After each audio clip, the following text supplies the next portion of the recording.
Rich, Thursday didn't happen. So since that did not happen, we try it and we try it again until we get this thing right.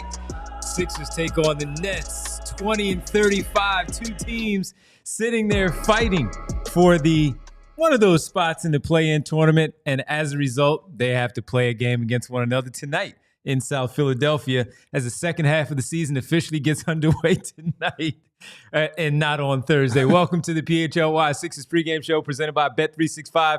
Download the Bet365 app. Use code PHLY365 when you sign up. Whatever the moment, it's never ordinary at Bet365. Rich Hoffman, Devon Givens, Bree is here with us. All of you in the chat hanging out for some Saturday night hoops on a Saturday at 7:30 tip time. And Rich, as you said, all because of the Flyers. 7:30 tip time on a Saturday night. So we're here with you. You're here with us. We get to talk about some hoops and see if the Sixers can snap their 6-game losing streak taking on the Brooklyn Nets, who knocked them off in the final game before the All-Star break. So we'll get to our Bet365 picks a little bit later, give you the starters for tonight's game, give you an update on the injury report overall, little Lonnie Walker, maybe we get some minutes from him. But Rich, all right, Thursday didn't happen.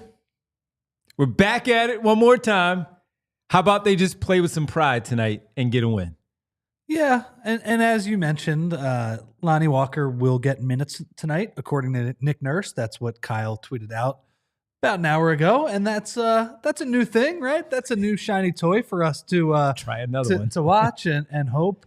But you know, man, I've been doing some reading over the past few days, right? And it's some of the league-wide takes, and it's been what has driven winning this year so far around the league. And if you look at it, I could not help but look at a lot of the trends that have happened and feel like the Sixers are on the exact opposite end of all of these trends. And one of them is depth. Depth and age are two of the big ones, right? Sixers, along with Phoenix, two of the oldest teams in the league. I think they are the two oldest teams in the league by average age. And, you know, for like a long time, the idea in the NBA was that men win, boys don't. And that's something that I said for a long time, even early in the process. It's like, this is going to take a while because I had just watched, LeBron take a while to get to NBA Finals MVP level. For, Boston, Paul Pierce and KG, watching those teams, Curry, all those teams. But I will say, the more I watch the NBA now, it feels like a more physically demanding sport than it's ever been, right? And I think the other night against Boston is a perfect example in that, like, they really make you run a lot. They make you guard the 3-point line. Now, you might say, in terms of the physical play, like, post play, that's legislated a little bit differently, but just aerobically, it's one of the hardest. I think it's the hardest it's ever been to play NBA basketball. So you need to be young and you need to have some depth. So that's where someone like Lonnie Walker, where he comes in, right? Because the Sixers have been old, they've been small, and they have not had a lot of depth so far this year. So you hope a guy like Lonnie Walker, a guy like Quentin Grimes, a guy like Jared Butler, who did not get into the game until midway through the third quarter the other night, wasn't really part of the actual rotation. This is where you hope some of these guys can stick, right? Because the Sixers, if they want to be good next year, and even if they're stuck with Joel Embiid and Paul George, and they gotta hope that these guys get healthy, they need to get younger, they need to get deeper. I think that has been made abundantly clear so far this year. Hopefully, Lonnie Walker, this is the first step of him carving out a niche on this team. So the problem with that, too, when you talk about the depth part of it, without the youth, is that coming into the season after the roster was put together, the construction we thought was, damn, this team is pretty deep. While they're not very young, they are pretty deep from the wings that you have in the starting lineup. With the question of what Guerschon Yabusele might have been, while we did get an answer, it was still a question of how he's going to fit into the Sixers rotation, what he would look like with the rest of the players around him. Eric Gordon, Kyle Lowry, two older players, Reggie Jackson on the far end, Andre Drummond also older, sprinkling a little bit of Ricky Council somewhere in the mix, and KJ Martin as well, which also hurts with your lack of youth when he went down. Yeah. We thought there was depth with this basketball team, even though they were a little bit older. We felt like there was some depth with this basketball team, but with injuries, the fact that you did it and you were forced, Nick Nurse was, to play some of those older players in Eric Gordon, Andre Drummond, and Kyle Lowry some real minutes where they weren't resulting in W's, then to your point, that is really rubber stamped on what this season has been through the first 55 games, because of the mere fact that if we did look back at some of the minutes played with those older guys, it could definitely go into the favor of what you're talking about from all the research you did. Yeah. Agavini points out that he hopes Drummond is glued to the bench tonight. Completely agree there. Bona, please. Bona, if you want to win, play Bona because he's better than Drummond. If you want to just build for the future, play Bona. He's younger than Drummond. Everything leans Bona. Come on, man. Any rationale. If you want to lose the game without any player development, then play Drummond. But besides that, get Bona in the game. But I do think, if they are going to use these last 27 games as a springboard for anything, they got to find younger players. They got to find more athleticism. They got to find more depth. And you're right. Like, no, but yeah, going back KJ Martin was a big loss, right? And that's somebody who could have helped with the athleticism and with the depth. But it's funny. I was watching last night, and I'm sure you were as well. I was watching the Cavs-Knicks game last night, and the Knicks, they don't have Josh Hart. I know Mitchell Robinson's coming back. One of those teams a lot deeper than the other team. And, I know the Knicks have had trouble on defense at times so far this year. That's part of the move that they made in trading for Towns and having him on the back line. But to me, it just struck me that, Cleveland, they come at you in waves, right? And they have guys like Ty Jerome and Sam Merrill. And obviously they just traded for Hunter, who's a very nice pickup for them. But they have guys who were not difficult to acquire, guys who were developed into these good bench pieces. And I think that's a lot of the way the NBA is going now, man. Now, in the playoffs, a lot of those guys aren't going to play, right? You whittle down the rotation in the playoffs. You go with your best guys. But, man. Or they'll get situational minutes for whatever the coach sees. Right? If it's the right series, 100% right spot in the game. But, man, the Sixers need more depth, more athleticism, more size. I mean, their rebounding has just been bad. And you watch a team like Cleveland, obviously you're not going to be able to acquire Jarrett Allen and Evan Mobley in the offseason. But, the Sixers are one of the worst rebounding teams in the league. And that's something that they're going to have to look into too. But for now, it's all about the guards. It's all about the rotation guys. And like you said, for the top end players on the team, play with a little bit of pride. That was a pretty rough effort the other night. I would use the word embarrassing. Let's see if you can bounce back. Wash it down the drain, man. It didn't happen. Get right back at it. Start things over. 27 games remaining.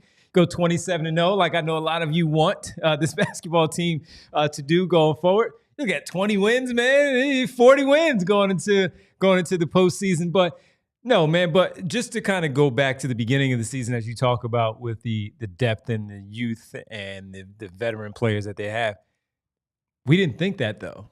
No, in the beginning of the season, look, we thought it was good enough. Yeah, even with the age, we thought it was good enough because if you're banking on the health, you get the right third piece next to Tyrese Maxey and Joel Embiid. Then you get those others sprinkled, Caleb Martin, bring back Kelly Oubre, and some of the other parts that go along into Nick Nurse's rotation. And you're saying, even with the little bit of youth that you have enough experience where you should be able to make a run and compete against Boston, New York, Cleveland.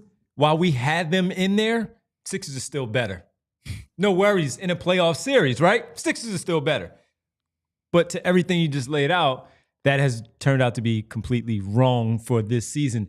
The argument there again is the injuries. Yeah. Would it have worked out if Embiid and George were healthy all season long? Forget about Gordon, forget about Kyle Lowry in that respect, and even KJ Martin. If he was healthy, would this be a totally different season where, sure, it may not be 35-20, but are we looking at somewhere in a 33-22 or 31-24 type of season where you're still saying, all right, guys, these 27 games, get to that 48, 49, 50 mark, start to pile up these wins. Nick Nurse is going to shorten his rotation anyway. Get ready for the postseason because you're going to be in that top six.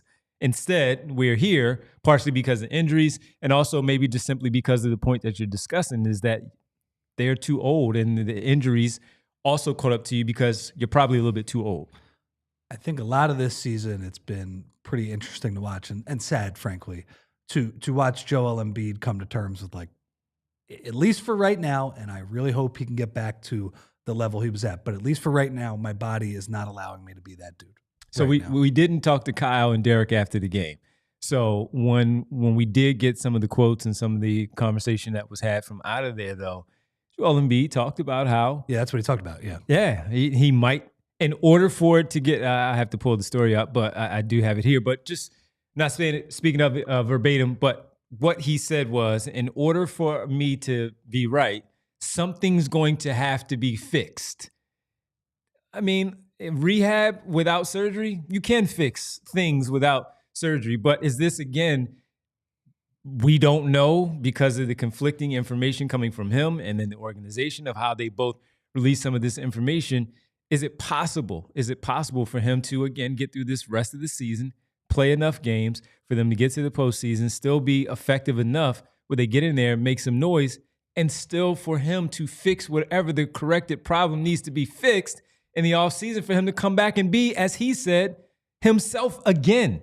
He didn't say he was going to be this player going forward. He said get back to who he was again. How is that going to happen, Rich, if he doesn't take time off, if this is something that needs to be corrected with time?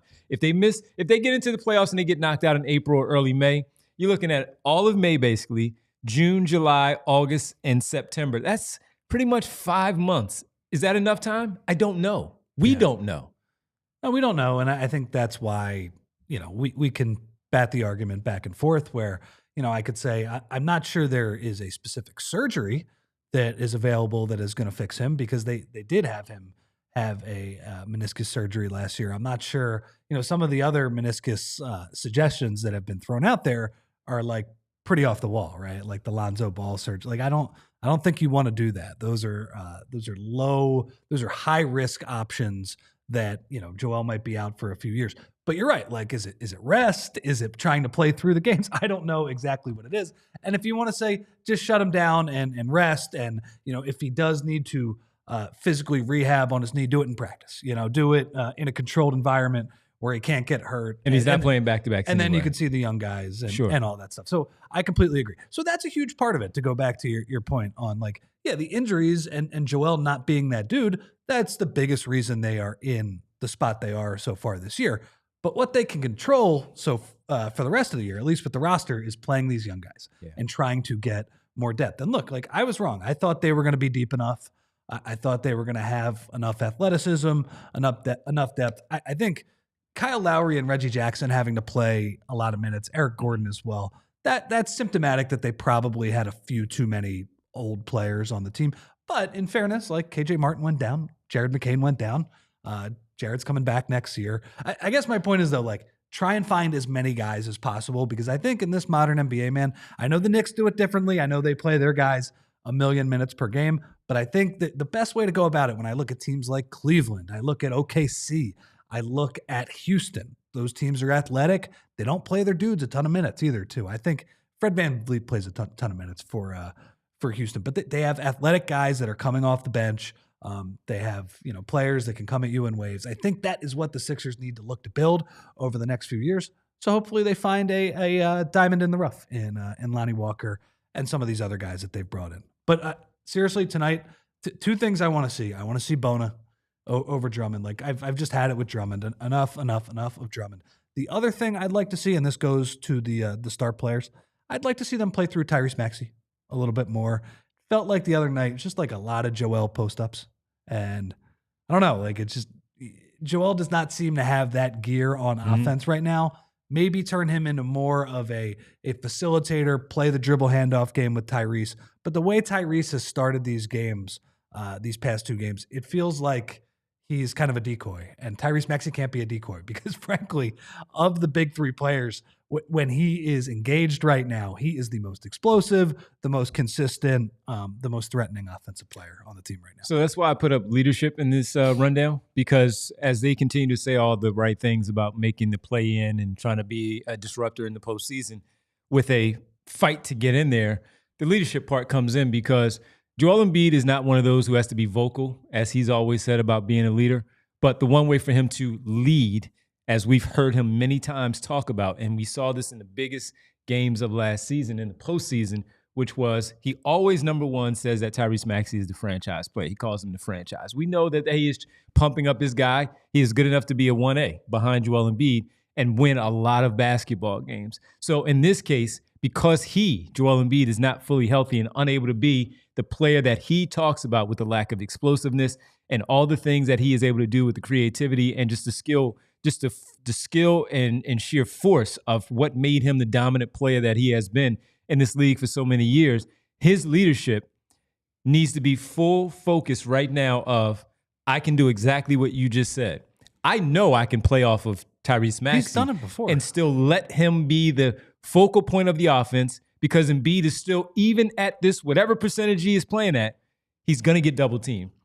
He's going to see that extra attention from the defense. They're going to throw those things at him to force the ball out of his hands. And a lot of times it's going to wind up in Tyrese Maxey's hand. And in order for them to be successful with Embiid on the floor, allow him, Tyrese Maxey, to be the focal point. So the leadership of Joel Embiid doesn't have to be loud, rah-rah, all the things that we see some other leaders do with their basketball team. His comes in the form of, I'm going to let this guy lead us the rest of the way as the focal point of this offense to get us going to be the best version of ourselves for the final stretch of the second half of the season. So, as we know, again, he is not that type of leader to yell and scream, but he needs to be that type of leader that we did see in that Knicks series where he allowed Tyrese Maxey to be the best version of himself. And what did we get? We got some really good wins in that basketball game, that series that they almost won, mainly because of the heroics from Tyrese Maxey. So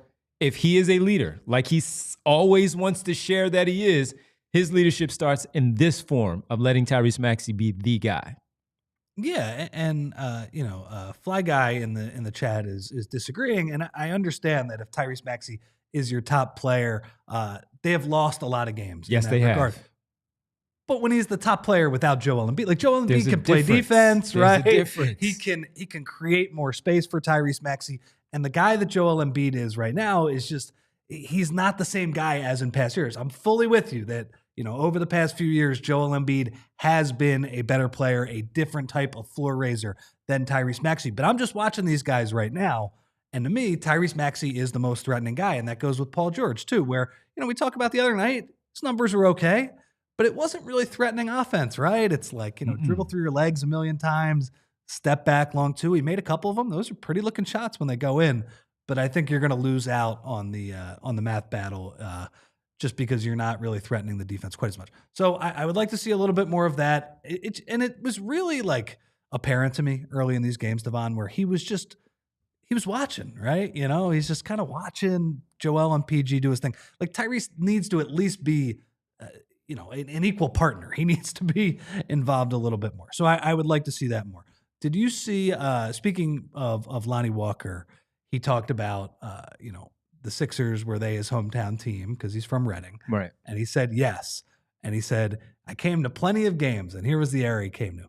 Watching Drew Holiday, Andre Iguodala, Elton Brand, the list goes on and on. So Lonnie Walker was a fan of the show you love, Sixers. They got to the conference finals. I'm sure he was pretty... last team to get to the conference finals. Well, they didn't get to the conference finals. They came one game from the conference finals. Right? The Boston, right? Yeah, the Boston series, game 7. Took it to game 7. Yeah. Sorry. So I wonder if he was starstruck shaking Elton's hand. Elton Brand's hand on the way in. I would hope that he's run across Elton Brand at some point, right? Yeah, he's been in the league. At least when the workouts. At least when they got to the workouts. Anyway, it would be pretty cool. I mean, I know, Reading is not. It's not Philly, but it's close. It would be very cool. But see, we talk about this stuff all the time, man. I mean, the local guys are the local guys. Rip Hamilton is the local guy. Jameer Nelson is a local guy, not because of his St. Joe's ties, because of, being where they were in Coatesville and being where you had Chester. That's local enough. 3 great public high school programs: Coatesville, Chester, Reading. Yeah, so, yeah, they're local. Chester, guys. The best one in the state over the years. I don't know about right now. I haven't really followed up quite as much, but man, Chester basketball is really cool. It was really good, and Jameer was pretty damn good. Yeah. Is Lonnie playing tonight? Freddie Powell asks. Yes, he is playing tonight. He will get minutes tonight, so we look forward to seeing him wear number 16 in the program. Wear number 16. Last worn by, of course, Ricky Council IV. Ricky switched to 14 Caleb Martin was 16. So Caleb Martin was 16. Lonnie Walker coming in and taking number 16 for your Philadelphia 76ers. He wore number 1 with the San Antonio Spurs. I think he wore 4 with the Lakers.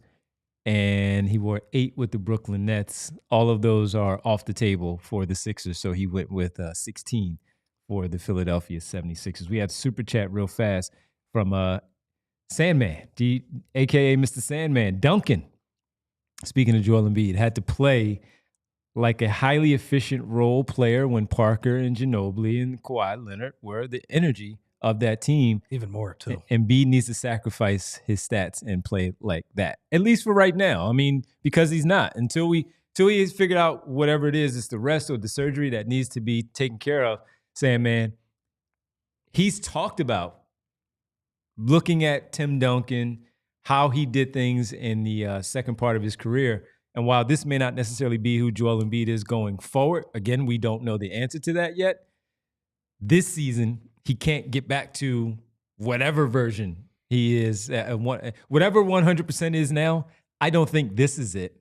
No. So with that, I think he's at like 50% now. So I think for right now, yeah, Duncan can still be the guy in the middle and kind of be that island where he gets everything involved and play that unselfish basketball. We saw that he started off the last game against Boston where he was making those passes, initiating the offense.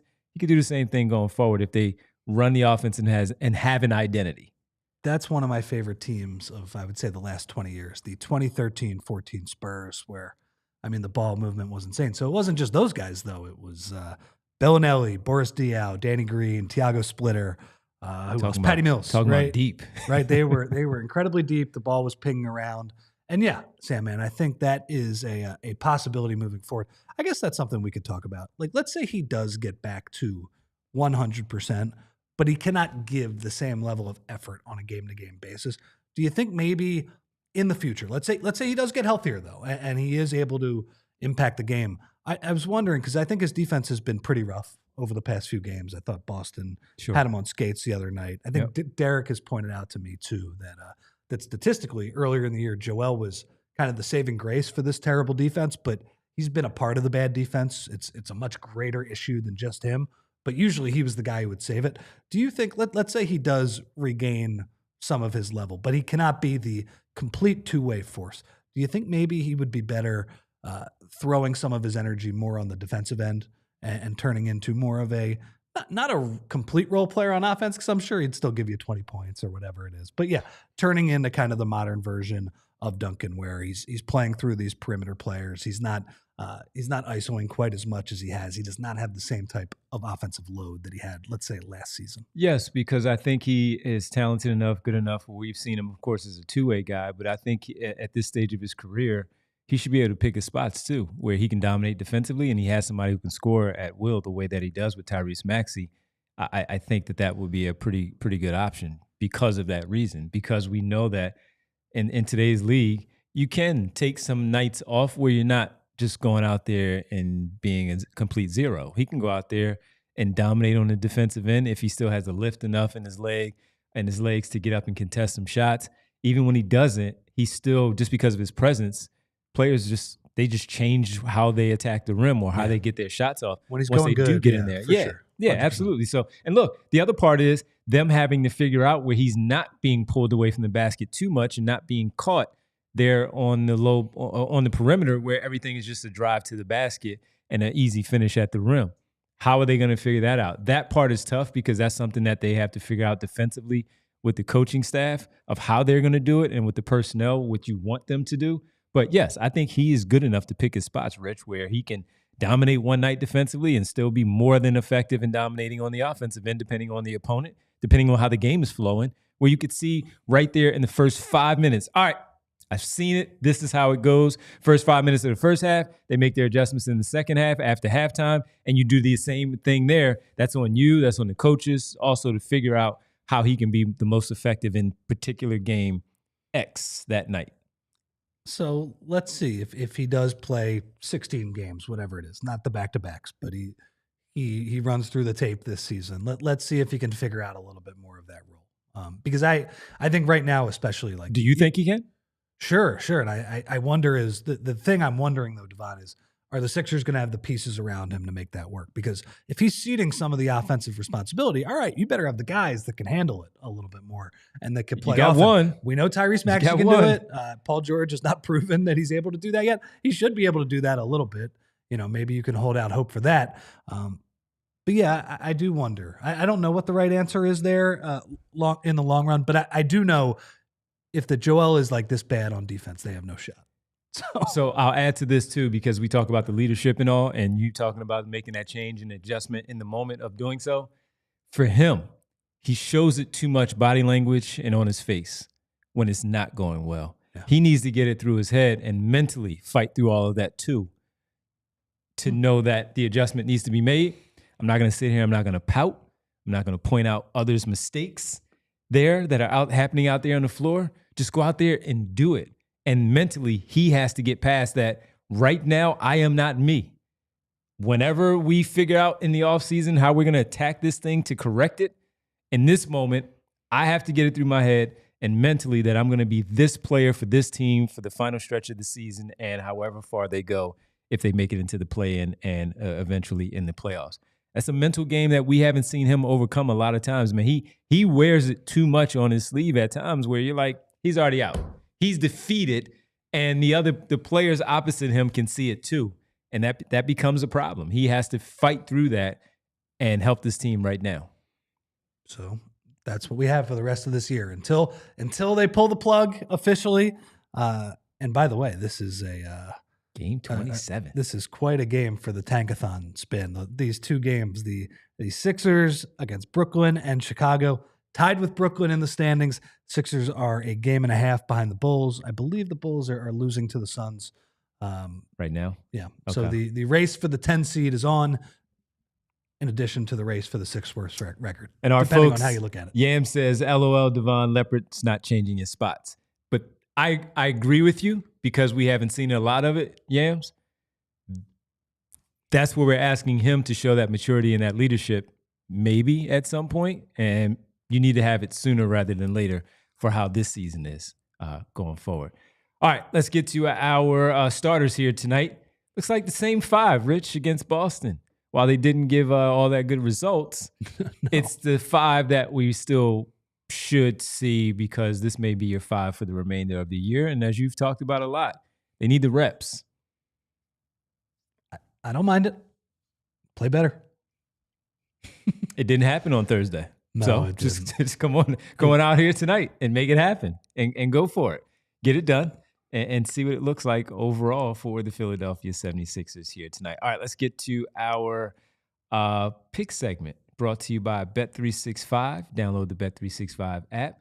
Use code PHLY365 when you sign up. Whatever the moment, it's never ordinary at Bet365 with our pick segment here. Let's go with the picks, Bree. See what we have. Just me tonight. We did hit the other game, so we're good. We're in the money.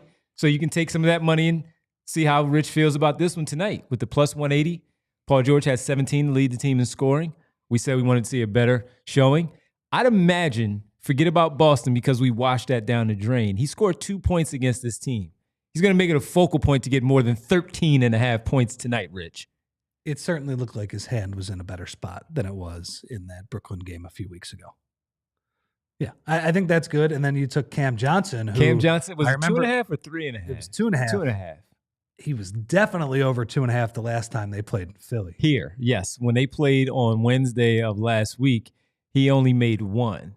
But with what we saw, while we watched most of the game away the other day, there's a lot of open threes there, Rich. Yeah. So I think he might be the recipient of a few tonight. So that's plus 180. And the Bet365. So go ahead, plus 180, same game parlay. Paul George over 13.5 points. Cam Johnson for the Brooklyn Nets over 2.5 made threes. That is a plus 180 at Bet365. Use code PHLY365 when you sign up, whatever the moment. It's never ordinary at Bet365. Must be 21 plus and physically located in Pennsylvania. If you or someone you know has a gambling problem and wants help, call or text 1-800-GAMBLER. How you feeling about this one?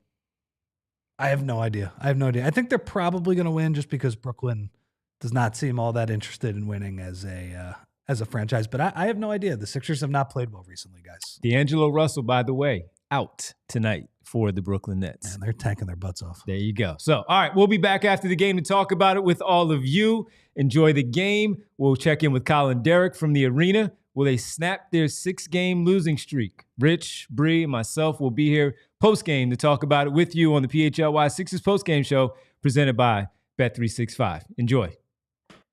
We all silly like the mayor.